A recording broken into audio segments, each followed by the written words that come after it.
Ladies and gentlemen, just getting the hang of being back here with Ray. Welcome to the Daily Bone Podcast, Tuesday, October 1st, ready to discuss all things crypto market, you know, Bitcoin, Ethereum, Solana, meme coins, and NFTs. We got a lot to talk about. The Allowlist opening for Donald Trump's World Liberty Financial Crypto Project. Pretty fascinating stuff in many ways. The recent surge of the SUI blockchain, if I'm pronouncing that right. Some people say SUI. I always thought it was SUI. And the token price of SUI, which is what most crypto folks are paying attention to. And then last but not least, we're going to look at continued strength from meme coins, despite a choppy day from the majors. Before we get into everything, I was just telling Signal and Ray about this movie I want to see called The Substance. Anybody in the audience seen any hype around this? I follow a lot of film Twitter accounts. My feed on Twitter is food, film, and you know, obviously crypto, and martial arts and stuff. But the film community is excited about this horror movie, The Substance. I think you would call it a horror movie. It looks pretty good. Signal, you just watched the trailer. Yeah, I just watched the trailer. Actually, of all the things that PO told me just before the show started, was the most astounding thing is that he doesn't watch trailers. I'm like, that is like, I don't know. For me, trailers, like a good trailer. I think the last trailer I saw, which like put me on the edge of my seat, was the Tom Cruise Mission Impossible Part 1, the recent one. Yep. That one, I was like, I'm hyped. I am hyped. I'm so back for Mission Impossible. And then obviously when you told me about The Substance, I ran to see the trailer, short trailer, of course. And it looks really good. Demi Moore doesn't look a day over 20. I don't know who is her plastic surgeon. That woman is literally Brian Johnson aging backwards with plastic surgery. She looks hot. And that is like a horror, but it looks like a good horror. And then when the trailer came up, no spoilers, but it said Cannes Film Festival. If it's coming out of the Cannes Film Festival, you know it's going to be good. You know it's going to be good. I don't know what it's about. I watched the trailer. I still don't know what it's about. So it was a good trailer. All I know is Demi Moore looks very attractive, and there's But what put this on your radar, Pio, if you hadn't even seen the trailer? Like, how did you know it was going to be good? It's getting a lot of hype. People are like spazzing out about it. So I gotta make sure I carve out some time to see this thing. With regard to trailers, I think I haven't watched trailers anymore since, you know, the movie Hereditary by Ari Aster. All you horror fans, you know, probably know about it. Oh, it's a banger. It's a crazy horror movie. I remember I was trying to show someone, I was like, yo, like, you got to see this movie here. Why don't we just watch the trailer? I put the trailer on. I was like, dude, you just saw the whole movie. There was no point. Like, there's no point in seeing the movie now. It's very offensive. And I went into Hereditary knowing nothing about it besides my roommates at the time. It was like 2017, 2018. They were like, yo, let's see this horror movie Hereditary. I hadn't seen anything. I just, all I knew was the title. So literally only knowing the title, you know, I went in to see Hereditary and it kind of blew my mind.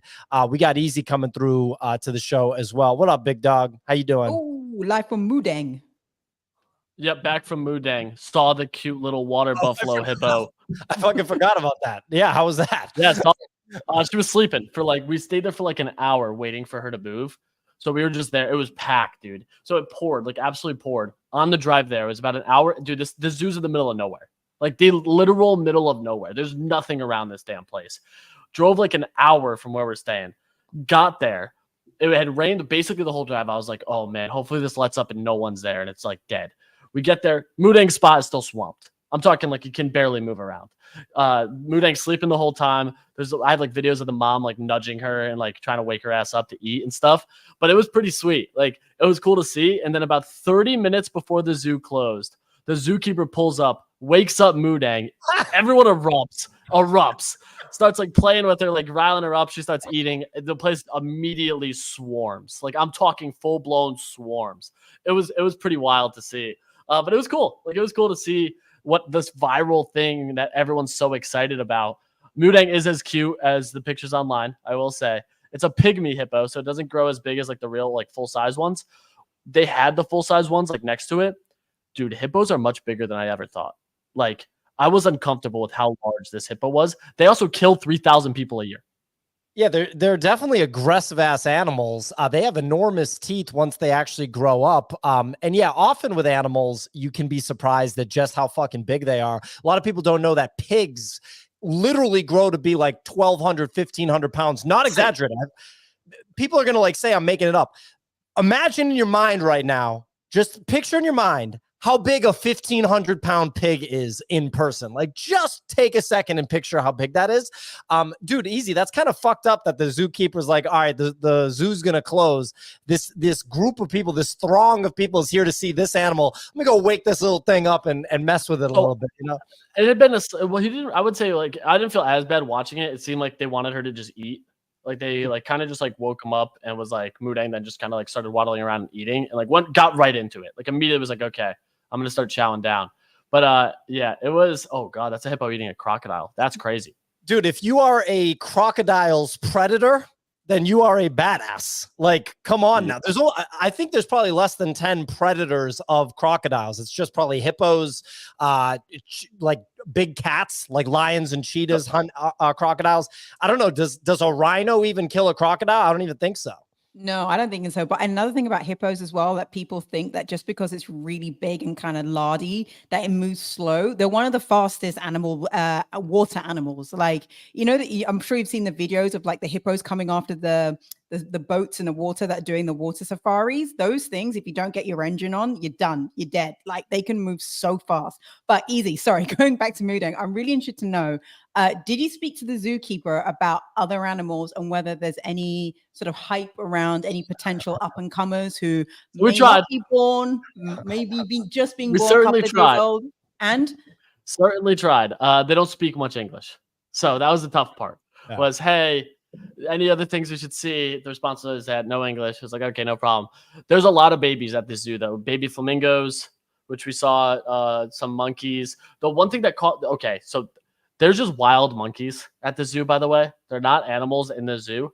They're just there. They're just around. I watched one of them ran up on these women, ripped the bag out of their hands, and ran away. And they try. Oh, yes, that's a monkey jumping at me. Whoa! This happened today. Yeah, I was like, just trying to like toss it a chip. This thing just full sent at me. We took one flash photograph of the monkey. It turned, made eye contact, and sprinted at us. And I was like, these things are terrifying, dude. They're like just scary, man. Dude, you want to hear something? So I was in Mombasa and I was just walking along, trying to get into, like, trying to enter a hotel. And I was with a friend who is a man, and it does make a difference. He was probably 10 meters in front of me, and I had a coconut in my hand, and I was like, just sipping my coconut, doing my thing. This monkey, baboon, whatever hybrid species it is, he looked like a teenager, though, I have to say, ran up to me. And I could see that he was going to attack me, but not attack me like want to go for my face. He literally swiped my coconut like a perfect swipe, does not touch my skin, grabs my coconut, and then just legs it. And I was like, what the hell? I literally just got mugged by a baboon. And then the worst thing was the security guards at the hotel, all they did was just laugh at me as if like, yeah, didn't you know carrying a coconut, you're going to get robbed? So yeah, those monkeys, dude, they will take your bags, your lunch. And you're not about to chase after them.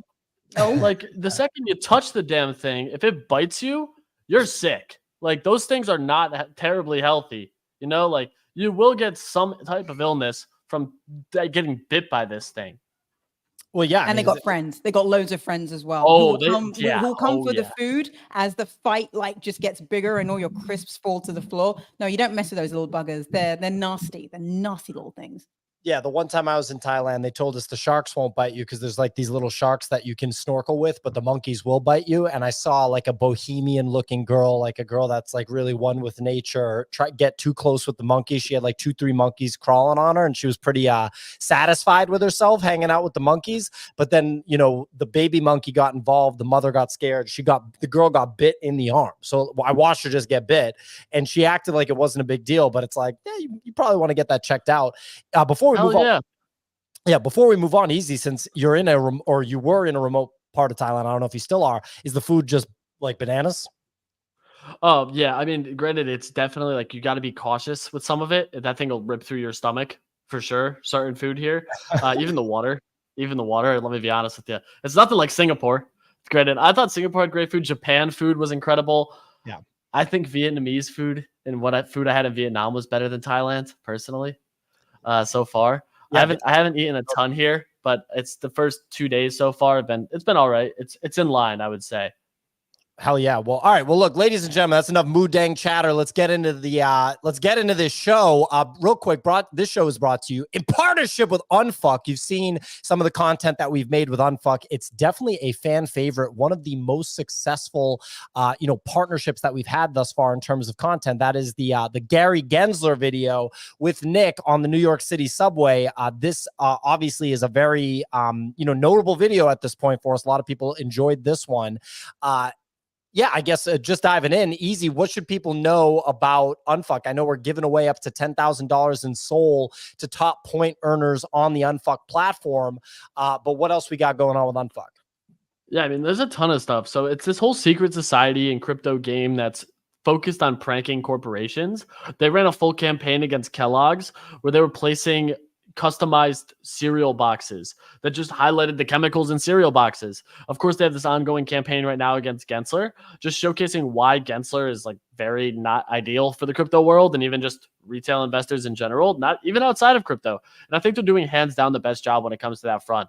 Everything about it is like highlighting the inconsistencies that come from Gensler, highlighting unique ways to drive viral moments of engagement on social media. The team has an exit from a very well-known organization and product in the Web2 world that focused on viral social media marketing. So I'm not surprised that they're continuing to double down on this route. And it launched just a few weeks ago. So right now there's about 300 users that got into that early alpha, and now it's over 50,000 users on the platform. So we're seeing massive growth on that. You can complete challenges and missions, and they're pretty straightforward and pretty simple. Play the game, retweet, engage on social media, refer friends, a whole bunch of stuff. And it earns you points. And based on those points each week, that's what they determine. They're going to be giving away up to $10,000 in Solana to those various people. So it's top points earners, people who create memes, artwork, and then even those that get leaderboard high scores in the game. So it's a bunch of different ways, whatever you're good at. If you're a great shit poster and reply guy, you can earn money just by participating and engaging. If you're great at Web3 games and just gaming in general, there's an opportunity there. If you have a massive network, it can easily refer people, there's an opportunity there. So I'm a huge fan of that.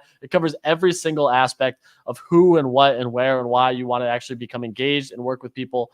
Tons of different things that can happen with this too. And I think we're only going to continue to see this scale in a very interesting and unique way. So I'm very excited to continue to work with UNFK and just everything that they've done. I mean, the team itself is what I'm hands down the most excited about. They're no stranger to viral marketing campaigns, including the one we just saw with Nick on his subway with Gary Gensler with a dildo on his head.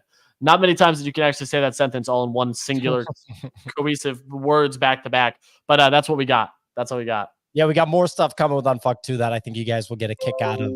That obviously is going to feature Gary Gensler himself. So very cool to work with Gary Gensler too. Check out unfk.com. That's unfk.com/bodagos to create your account to overthrow the corporate overlords and start earning rewards today. That's unfk.com/bodagos. Let's get into this weather report signal. We got a lot to talk about today. Whenever you are ready. Yep, let's get into it. It's October. It's Tuesday, October 1st. Looking over the crypto roundup, the majors, they've chopped on the day with Bitcoin under 64,000, Ethereum at 2,600, and Solana at $156. The leading coin amongst the top 100, it was Bonk, up almost 10% on the day to a 1.8 billion market cap. Of the top three stories, well, firstly, Donald Trump. He's out there working hard as World Liberty Financial opened up their Allowlist. Obviously, you have to do a KYC process, and it's only available for non-US persons, so Americans, and accredited US investors. Secondly, next up, after opening transfers, the Eigen token has settled at a 730 million market cap with a 6.3 billion FTV. Eigen entered the top 100 coins and is currently sitting at number 97. So that is off to a flying start. And then lastly, finally, Sui continues to surge as the one-year-old blockchain led all the L1s in net inflows over the past 24 hours. The token is up 140% on the month and sits at an all-time new high of $5.2 billion. That is all for the weather report. It is back to you folks in the studio. Fantastic weather report as usual, Sig. So we got Jerome Powell's speech yesterday. We'll quickly discuss this. Basically said that the Fed is in a rush to cut rates again.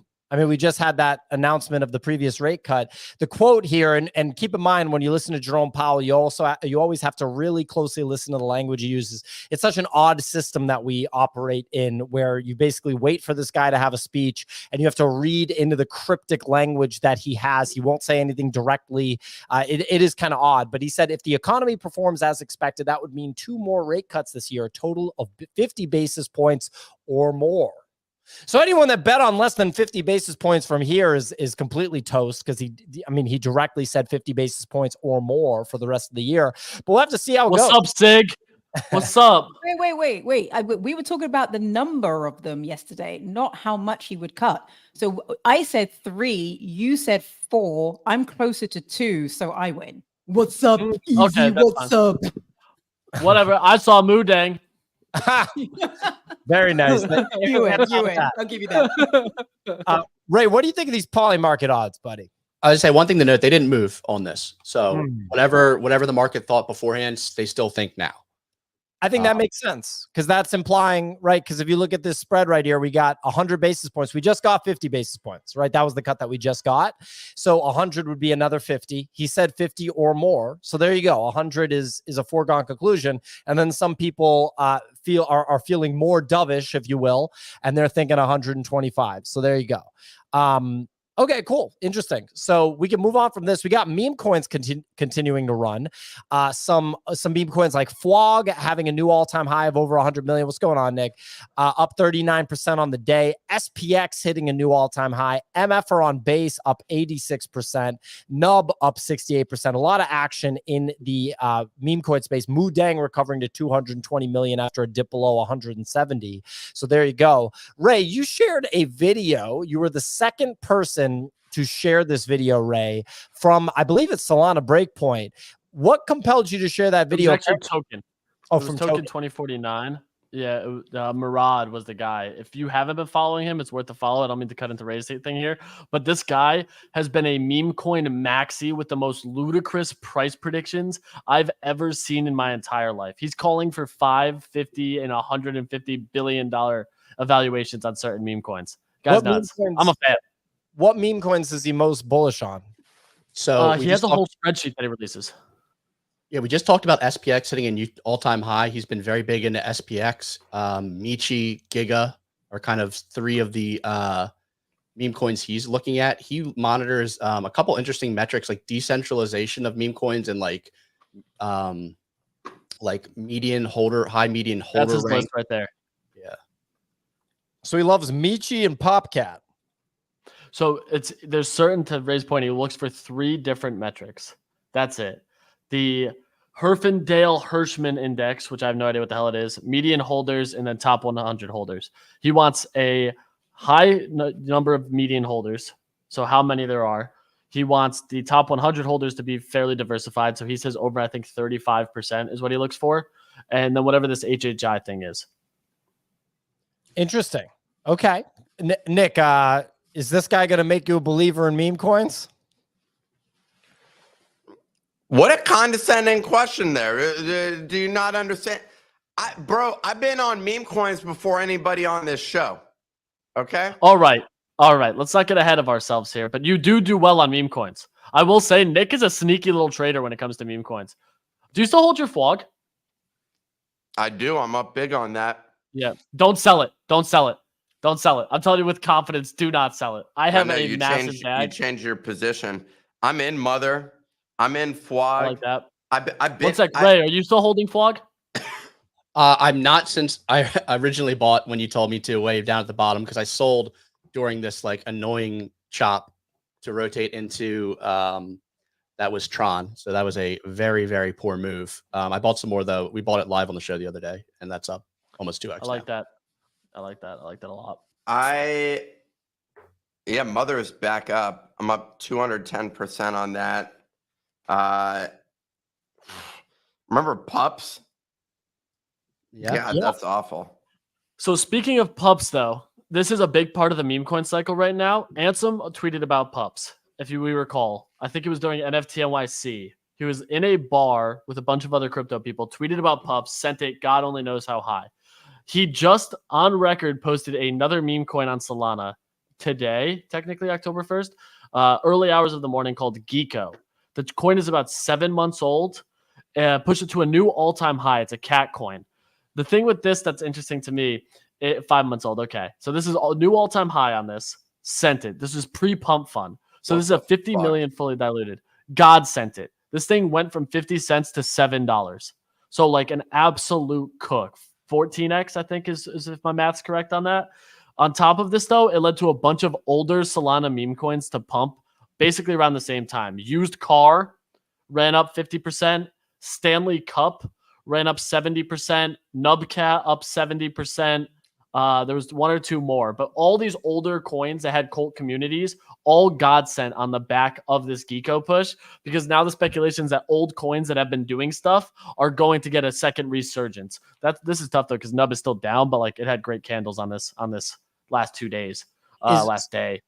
Nub is not associated with an NFT project, is it? No, it's associated with the Nub memes though. It's like they have like a multiple million followers on Instagram. Something stupid like that. And the guy, it's literally one person who just draws pictures and crushes it. Is there any meme coin that has any coin in general that has an association with an NFT project that's performing well right now? The DGOD's chart looks good, man. They bounced back hard as hell recently. Yeah, I got to give credit there. Like that chart actually looks good now. It's back up from $46 million market cap. Yeah, so that it sucks because this chart is smoked because of that first wick. It got sniped on the low liquidity and caused this like massive wick at the start. I wish that wasn't present because this chart would look much better. Like it's basically 100 mil to 45 mil right now, which sucks because that first wick just makes the chart look terrible. But it looked like it bottomed out here with these two green candles. This doesn't look bad for like an NFT that's starting to trend up. Bitcoin, the Harry Potter Obama Sonic 10 Inu coin, still around, but like it just doesn't have the same interest from the market, which kind of sucks because like Pepe is doing really well at the moment. There's a few on base that are also coming back. Like to be completely honest, like this chart's not bad either. It's just lower highs, which sucks, and lower lows. But like that's a nice rally over the last week. I will say, like in general though, the last 7 days because of MOODENG just doing what it did, meme coins have been red hot. Like the market is so back. If you look at the Dune Analytics dashboards of new tokens and graduated tokens, they all broke out of this like consistent downtrend and look so strong when it comes to like interest in meme coins again. So one to check out that I did not realize was back at all, which I got absolutely wrecked on buying the top of. You remember BB? Oh, Bubble Buddy. Yeah, it's back. It's back. It just went from So the other thing I just want to call out here too, and I'm sorry, but I want to look at this data, Ray, in the private chat. If you can open this up, it's the Pump Fund dashboard. This to me is the best indication to monitor the meme coin market, purely because of like the analytics that show on it. It shows if new users are actually trading. So if you want to scroll up to the top of this, Ray, is this the same dashboard I just sent you? No, it's not. Slightly different. I sent it in the private chat. The only reason is because I like the very first one, which is Pump Fund active users and new users. And those metrics are what I'm most interested in. Like that breakout on the right there is like, holy shit, new users are even trending back into Pump Fund, which is a great sign. Like that means liquidity circling back. And as you scroll down through this data, and to those on Twitter, we're looking at a few different charts here. This one too, the Pump Fund revenue, that's just more tokens that are graduating. That's bullish for Pump Fund. Where it looks like we're about to break that second all-time high. The first one is obviously a massive candle, but these other spikes, seems way more consistent with a nice uptrend into a breakout here. So these next few days, if we can see consistent breakouts, I think this whole meme coin theory is really strong. Pump Fund tokens created a day back up. Graduated tokens is also back up on Radium, almost all-time high, which is crazy because that means more tokens are graduating off of Pump Fund, which is actually EV negative for Pump Fund because they only get fees while it's on Pump Fund. So the more tokens that are graduating is better for traders. They typically make more money when they graduate versus when they stay on Pump Fund. All in all, like this meme coin market is awesome. Like this is beautiful to me because I think this whole market is going to be the whole bull market is going to be dictated by tokens, Eigenlayer and new L1s and L2s, Pump Fund and meme coins, and then 404s are like the big three that I'm the most interested in. I think any new NFT will have a token somehow associated or tied to it. I feel like I should sell my Pepe and Mog to roll into this other stuff. I have $3,300 of Pepe, $2,000 worth of Mog. I have as much in. Wow, I now have 3,000 in Fwog. Nice. Do not sell that. I have MOODEng. I'm down 30% on. I bought the top. I also wouldn't sell that. That MOODEng chart looks really good to me. And then the BB, it was $0 yesterday. So the fact that it's anything greater than that is pretty awesome. Ray, I have Mother. I can migrate some of my BonkBot stuff over to Bullex so I can actually have everything consolidated in one place. I have Epic, Pups. Yeah, I got a decent amount of things, but I feel like I need more. Right now I have about, it looks like $10,000 or 10 to 15, probably closer to $10,000 worth of meme coins in here. Plus I've used a couple of other bots. So there's occasionally random money that's just sitting around in different accounts that I'm not even paying attention to, which is not ideal. Got to do a little audit. Switching gears from meme coins, NFTs saw $296 million of NFT volume for September. And this is the lowest NFT volume since January 2021. It's the first time that NFT volume has been under $300 million since January 2021. So that's a while ago. That will be 4 years ago in the next 3 months. I did not know that. So September is essentially a historically bad month for NFTs. This is a huge drop off. Ray pointed out that the volume for April to May went from 1.2 billion to 600 million. This was the blur farming winding down. Man, this is tough on the NFT volume. Do we think that there will be a return as, the rest of the markets kind of heat up, or are we thinking that this is going to keep going down?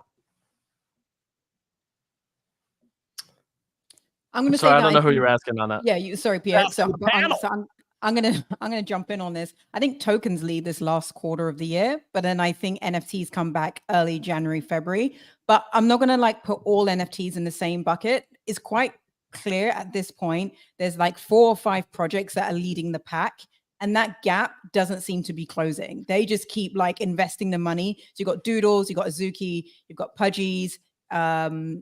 I want to say Klanos as well. They're doing really well. And a couple more off the top of my head, but there's probably 5 or 6 projects that have essentially sort of separated the wheat from the chaff and are actually becoming established projects. And I think in 12 to 18 months from now, we're going to look back and be like, yeah, that was so obvious. They're already showing signs of actually holding a steady floor, and everything else I would either just hold for a couple of hours, maybe a day, but then I would sell it. I think we're still going to see these intraday bounces across collections where you see buys come in. You can't explain why the collection's going up. Then it goes quiet. Buys come in, then it goes quiet. But I don't see that as organic volume coming in. That's volume coming in because of whatever reason behind the curtain. But I think there's literally a small handful of projects which are probably still worth grabbing in 2024 that will continue to do well in 2025. But for now, tokens lead into Q4, and January, February will be the time to look out for the new meta. What is it going to be? That is that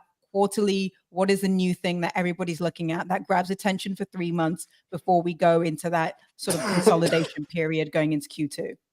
Easy. What do you think? Q1 signal says. You're muted, buddy. See, I don't fully agree. Q1's tough just because it's I think we end up seeing a pretty mean rally across the market going through the end of Q4 on everything. Circling back to Pio's video, Murad, who posted the meme coin video, basically outlined it. Meme coins are just outpacing everything. And I think they continue to do so. It's the easiest bet for people outside the space to understand.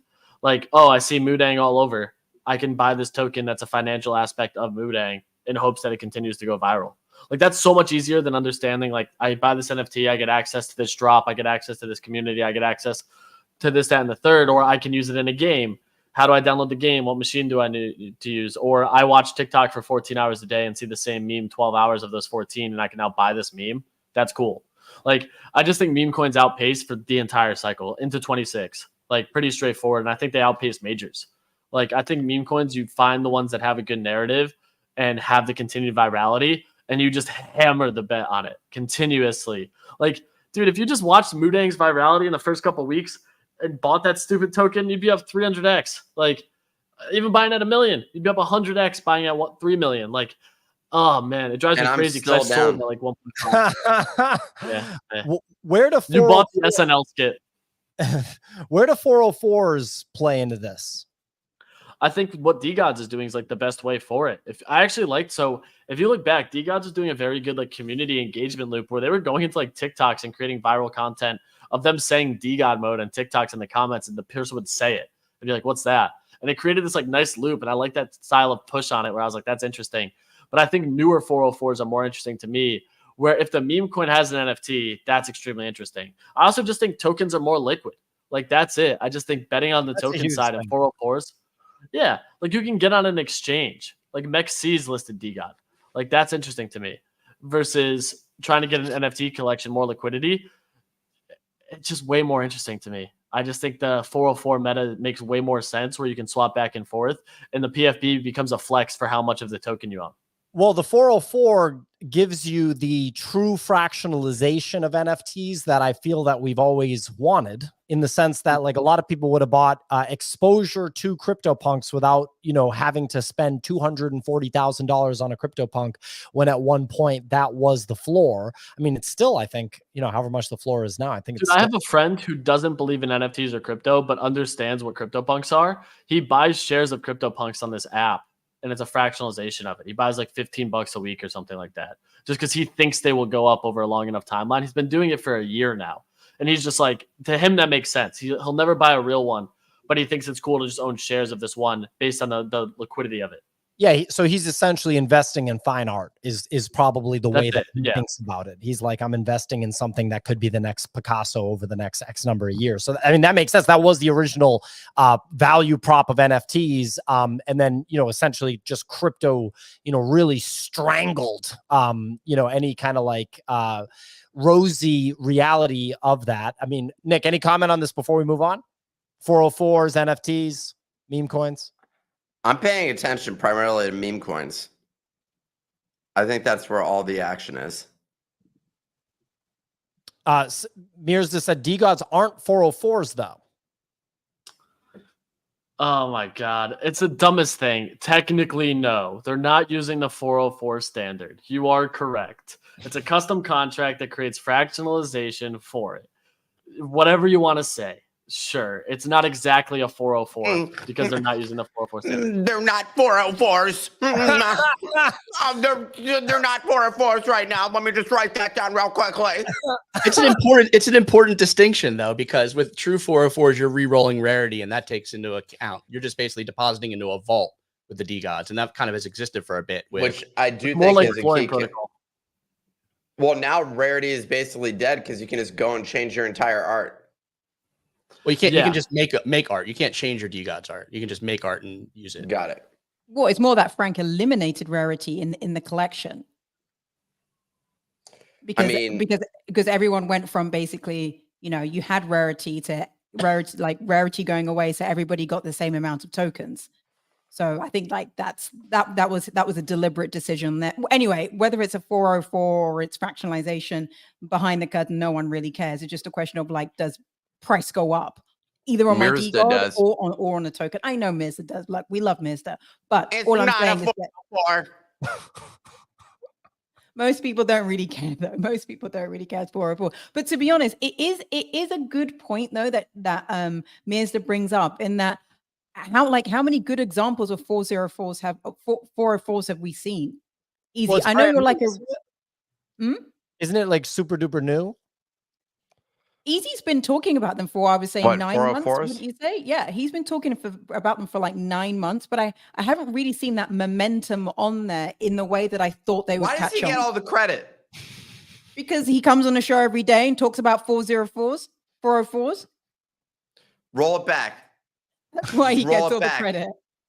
See you brought it up first. So you brought it up first. Real quick, Mr. Yellow said Frank is going to CTO DGods. And I don't know if that's the case, Mr. Yellow. I feel like he probably is not going to do that, especially after kind of rolling this new stuff out. Well, look, I'm very interested to see the 404 stuff. I do actually like. I understand. I think it's very funny when Nick does like the nerdy "they aren't 404s" type of thing. But that whole re-rolling for rarity factor that Ray brought up, to me, actually is a mechanic that's worth exploring. When you look at DGods and what Frank did, it sounds like there were kind of there's more than one thing happening at the same time. So it's actually hard to apples compare that 404 example versus something else. Yeah, before we move on, Ray, anything going on there? No, I just wanted to agree. And like re-rolling for rarity is huge because you can earn fees as the provider of the 404s with re-rolling. Like each re-roll, there's like a fee coming to the team that can be spent, to grow the project. And it's also fun seeing new, fresh PFPs enter the space, and the excitement of re-rolling is kind of a cool factor that drives volume. So that's why I really like the 404s. I know the thing that Frank, it did with DGods, that's existed. Like we had Flooring Lab Protocol that was doing the shares and the redeeming for almost a year now. I'm not saying it's a problem with DGods. I like going towards a token model and making it a little bit more simple than what flooring had before. But 404s, I think, are a completely different ballgame, and they have so many more benefits.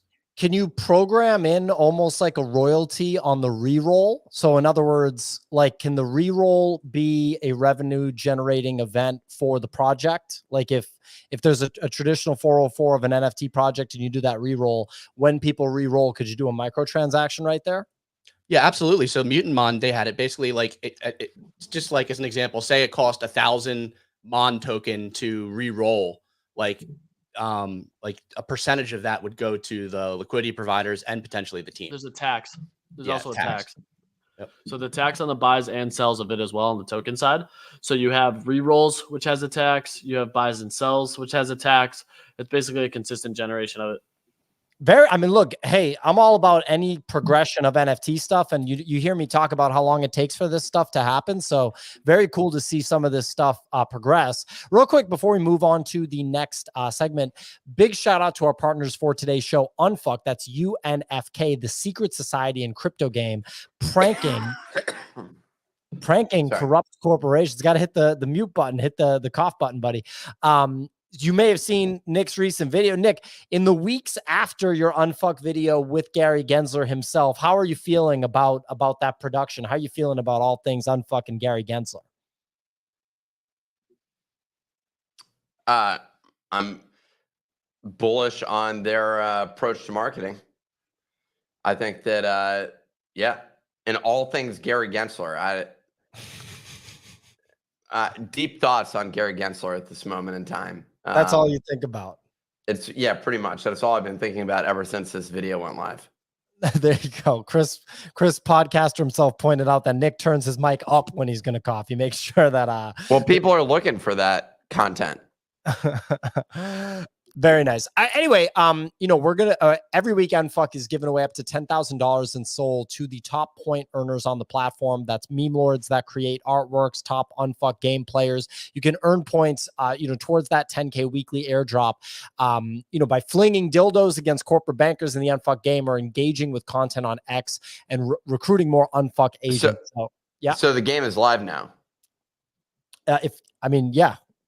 Yeah, you can go to unfk.com/bodagos, create your account to overthrow the corporate overlords and start earning rewards today. That is unfk.com, unfk.com/bodagos, BODOGGOS. Big shout out to UNFK. Stay tuned for more content with UNFK. It's going to be a lot of fun continuing to make, that content that a lot of people on crypto Twitter are really excited about. Look, getting back to the kind of meme coin super cycle here, we got crypto dumping here. It was supposed to be Uptober.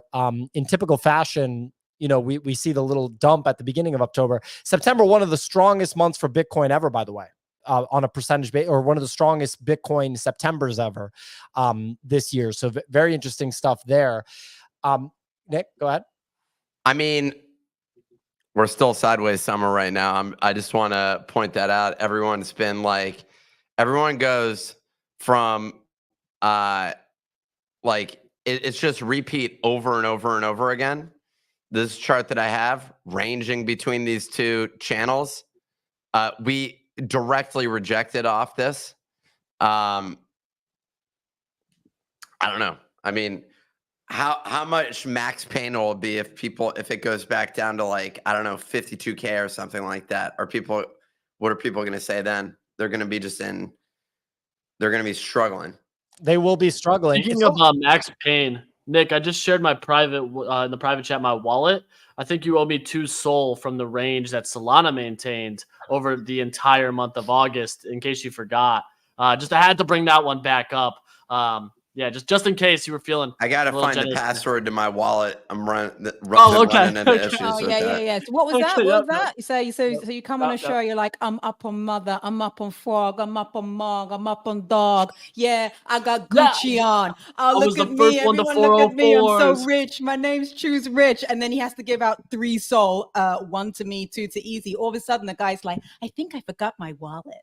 Sorry. I just need to go to the bathroom. Sorry, excuse me. Come on, Nick, send it over. Monsieur LaFlame says Nick's going to have to sell this Gucci jacket with how the market's dropping. I wouldn't be surprised. Keep in mind, how many days has it been since the official end of summer, guys? It's been 9 days. So I think sideways summer bleeding 9 days into fall is totally normal. I just think people got to keep that in mind. It's only 9 days. What was your 30-day bet with me? It's for 3 SOLs. What you bet me? Literally everything that you just said is made up. The only thing that I've said is you brought it up in the car one day. I said 80K by the end of the year, Bitcoin. 80K Bitcoin by the end of the year is what I've been saying. Maybe I look like a dumbass. You were placing a 30-day bet. Well, first of all, I just don't place price action related bets in general. I have my little 80K prediction, which I think is pretty conservative considering it's 3 calendar months post-election here for 2024. So I'm comfortable doing that. I don't want to bet money on it. Yeah, Ray's coming back. What's up, Ray? I just want to say, is that Bitcoin crosses 80K at any point, or it's at 80K going to the end through January or December 31st? The former. It crosses 80K at any point. I don't know what's going to happen where suddenly something happens December 30th and it dumps to 60K. I don't know. But I think you're going to see some strength in Bitcoin here in Q4. And then 2025 is just going to be an interesting, potentially weird year. I mean, it's really hard to predict when you think about how 2021 played out with that, hitting the all-time high essentially twice with that mid-cycle bear market for Bitcoin.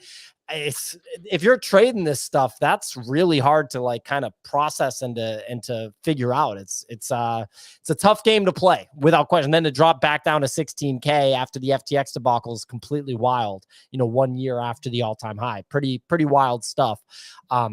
Speaking of that, the FTX creditors are getting their money back. So a lot of people are trying to say, well, they're getting a lousy deal, but a deal nonetheless. So people are saying that maybe they're going to just deploy that capital back into the crypto markets. It's possible. I don't really think that stuff has, really that much impact. But Nick, what's your prediction? What's your bet? If you're confident about the chop, you're reading the charts, what do you think is going to happen? Well, I have no idea. I just think we're still in the chop range. The question is, when will we break out? What's the catalyst? I don't know. I don't have a good answer for that. The fact that meme coins, we keep having these mini cycles over and over and over again, and we've had that since literally March. It's just been the same thing all year. Meme coins pump, crypto pumps, crypto dumps, meme coins dump. The cycle just continues. And we just haven't gotten out of that range yet. So I don't know when we break out. But everyone, like, there's references that people use where they're like, I saw one that's been circulating, which is following every up September, Bitcoin's been positive for every month during the rest of the year. I just think Bitcoin has a short history of performance.